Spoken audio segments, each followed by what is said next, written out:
Alrighty guys, so last episode I opened a box, got some pretty good pulls, not really sure on what's what, but now I'm going to open a starter deck, and I bought two hopefully to play some like with some of my family members, mostly my little brother, but now I'm going to open one of these starter decks. I'll show you what comes inside, and hopefully you guys do enjoy. Try not to ruin the box too much. It looks like it's glued, so I do have to tear it a bit. There we go. Let's see if we can just slide the contents out. Not exactly. There we go. Just a little tear in the front. Enough so we can pull this guy out, like so. Grab some of these guys out of the back. And set the box up here. So it comes with a nice little guide on how to play the game, explaining some of the stuff, aka something I'm going to have to sit down and read. A lot of stuff of the actual game, how it's played, the cards, what they have on there, the order of the turn, and all that, and what the playmat has. Definitely something if you're learning the game that you'll want to check out. Also comes with a pretty cool playmat, shows you the layout of the board. Let's see if I can lay this out. Yeah. So yeah, it's got your turn thing down here, graveyard, life deck, the actual Magic Stone deck, your life break area, which is something I'm still learning, your Magic Stone area, where's like your mana pool, where your ruler goes, aka your personality if you're coming from Dragon Ball Z, and then the standby area. Comes with a little reference book. It actually has helped me. There's a little stuff, a lot of little nitnoid things like life break that you need to look in here, magic stones like ability, what's another one, destroy, a lot of stuff like that. Alrighty, so let's get into the actual contents of the starter deck. And I think each starter deck comes with like a big guy, like you can see the guy on the front of here. This is Amishbana, the two-headed dragon. Alrighty, how do I want to try and open this guy? Is there a little flip on the back? Yep.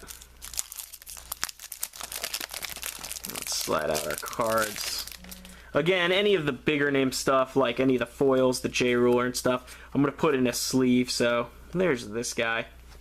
See if that's better in the light. We get Titania, the Fairy Queen, and on the flip side, we get Deep Green Magician Liz. So that's our ruler and J-Ruler.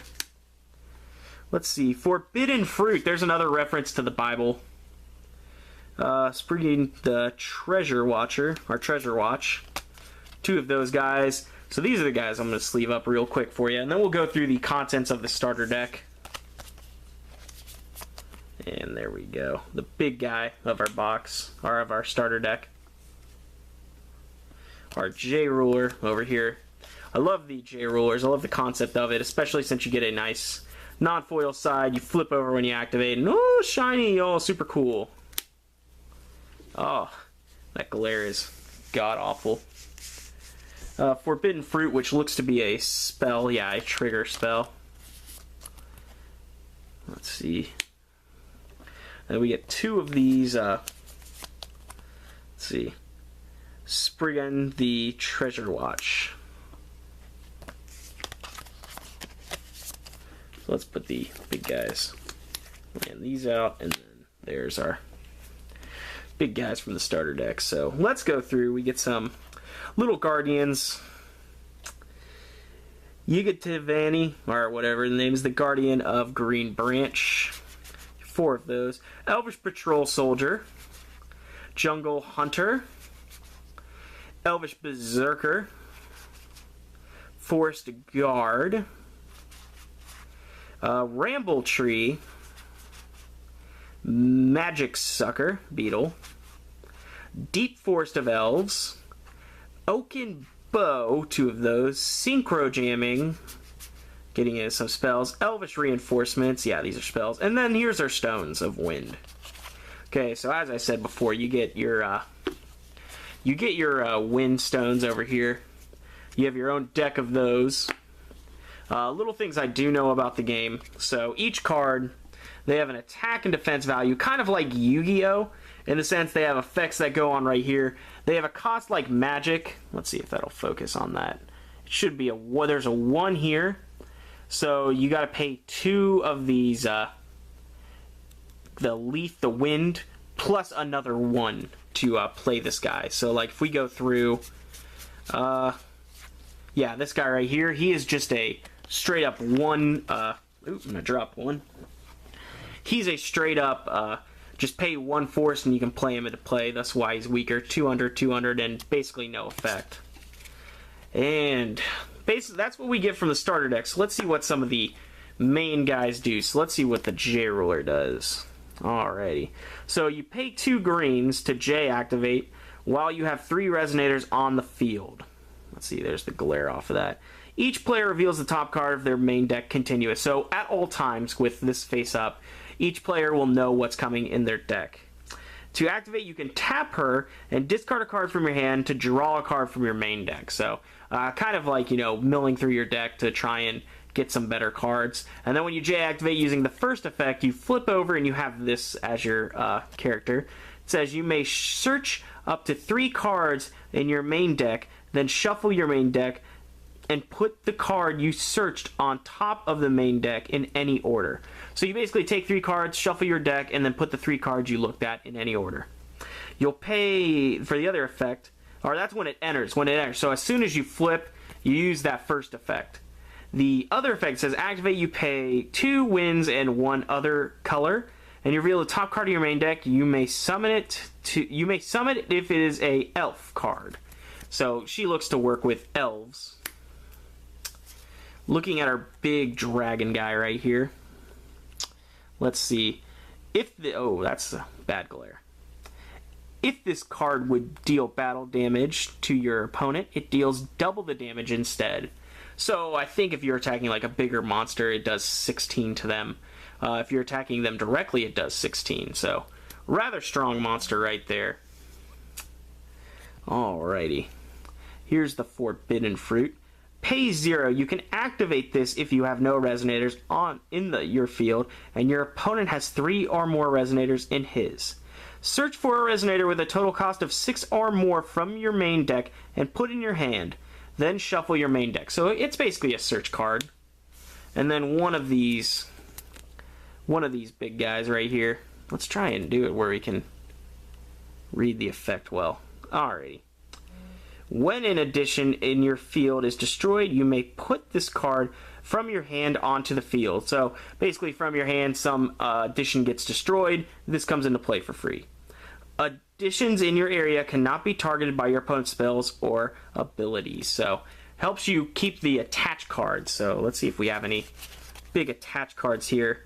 Yeah, right here. The Oaken Bow is an addition. So it adds some effects to your guy, and resonators with this can block resonators with flying. So flying's kind of a similar thing to magic. So that's basically what you get in the wind deck. You get kind of an elf-laden deck. Use wind as your main ability. And you have some pretty strong creatures to go with it. And a lot of searching, it looks like. So hopefully that shows you what you get. And hopefully you can enjoy that if you're just getting into Force of Will like I am. I'm hopefully going to buy all the starter decks and have a little bit from it all.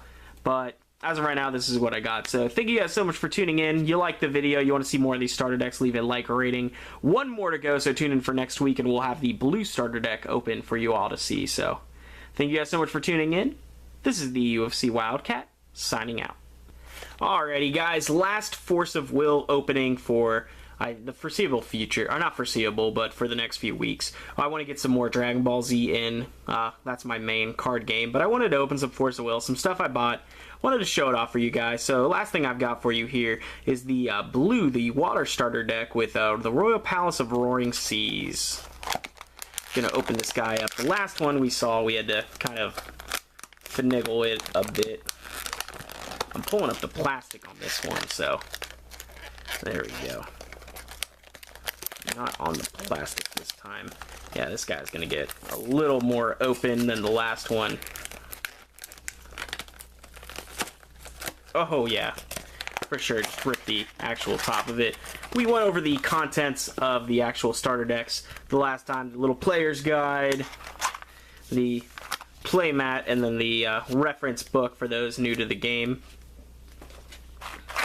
So let's just get straight on into the actual starter deck here. We'll throw this guy down here. Alrighty, and there we go. We get Leviathan, the Tyrant of Oceans, for our big guy. It seems like they get a dragon of some sort, some big creature. The Win one had the double damage guy. This one we get Leviathan, the Tyrant of Oceans. Our J-Ruler is Undyne the Spirit, but it starts out as Royal Palace Guardian, Mage Freya. We get Mirage Knight. And then we've got here, this is Height Tide Dancer. So last time, or in the green one, we got a spell. We get 3 creatures for our rares. So we got Mermaid Apprentice Student. It's a draw card one. This is the actual starter deck that I played with my buddy, and I liked it so much. That's why I got it. We get Clockwork Messenger. Clown of Labyrinth, and this is the card that made me really want to get in the game, and this is why I thought that blue was a control deck. I'm not really sure yet, but it basically, you're milling your opponent, you take cards from their deck, and mill it, this guy. Whenever you do attack, you mill the top card of their life deck. Thought it was a really cool ability. Phantom Reviver, Labyrinth of Capture, Mirage Slime, Manipulating Potion Exclusion, Mind Control, Wash Away, Peace Negotiations, Spiral Shift, Sting Gimmick, and then our Waterstones. We'll put those to the side up here. Put our actual cards. We'll grab some sleeves for our big name cards from the starter deck, especially our J-Ruler. Let's grab Height. Water Dancer. Didn't really get to use her. What's her ability? Let's see. This one, when it comes into play, as soon as it enters, return target resonator to its owner's hand. So it's a good way to kind of clear the board in your favor. When your opponent, like, say they have a really strong creature and you have nothing in your hand, you basically bounce a creature they have back into their hand. Our big guy, the Leviathan. Let's see, when it enters, let's see, there we go. Alrighty, there, should be better. When it enters, banish all cards in your life break area. Return resonators up to the number equal to the number of cards banished from the owner's, or to their owner's hand. And then continuous. Whenever this card destroys an opponent's resonator in battle, you may put top card of your main deck into your life break area. So basically you can refill your life break area. I don't know how much that is. This deck looks like it really relies on the life breaks. Alrighty, and then we've got this guy. This is Mirage Knight. Continuous. If enter of this card was used, this card's attack and defense are the same as the ones of the resonator targeted by enter. And then continuous. When the resonator targeted by enter of this card is destroyed, destroy this card. It says enter, choose a target, or choose a resonator in your opponent's field. So basically you can copy a card that they've got, you can maybe shift or throw this guy in for an attack, he's got a block with his own guy, and you basically trade. Not a bad card. And then our J-Ruler. So you start off as Freya. It says pay 2 water and then 2 of any others to J-activate. You can activate to pay any, you pay 2. You may activate this in the draw phase. Discards the card of you just drew and draws a card.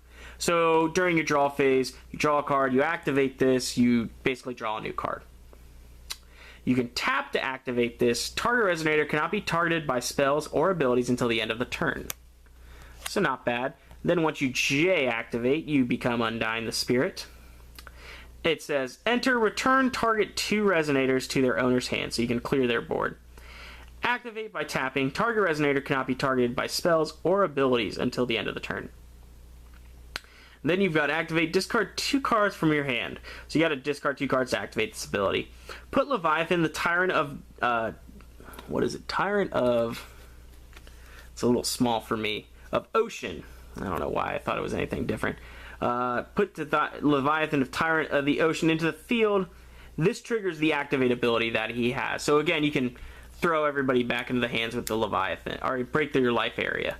So that's basically what you get in the water deck. This looks super control, and that's what I thought it was. So I'm hoping it may be, but again, with water, I explained that Cheshire Cat is probably the most expensive card. I think around $30 to get, and basically that takes the value. I think my buddy was looking at a deck, and he said he was looking at, I think, a blue-green deck, and basically without the Cheshire Cats, it was $70 to build a deck. Not horrible. With the Cheshire Cats, it got all the way up to 130, I think it was, so that's insane for a playset, and I think you'd run for, so 15 bucks maybe a piece. That's quite expensive, but I don't know. If it's the deck I want to build, maybe I'll work my way up to it, trades, other things, maybe some more money later on, but we'll see what we do. You may see some Force of Will gameplay, probably way later on. I'm nowhere close to a deck, and I'm not going to try and play in any tournaments, because I think the tournaments that they run are Sundays, which is the same as Dragon Ball Z, so I've got to play my Dragon Ball Z. That's my main game. But thank you guys so much for tuning into this series. Next week, hopefully, will be a Dragon Ball Z box opening. And hopefully you guys will get to see that and enjoy. But if you did like the Force of Will, definitely leave some feedback in the description if you want to see more of these. If you want me to finish off, I think there's 3 more starter decks. If you want to see more boxes, I'll definitely be doing that for you. But thank you guys so much for tuning in. This is the UFC Wildcat, signing out.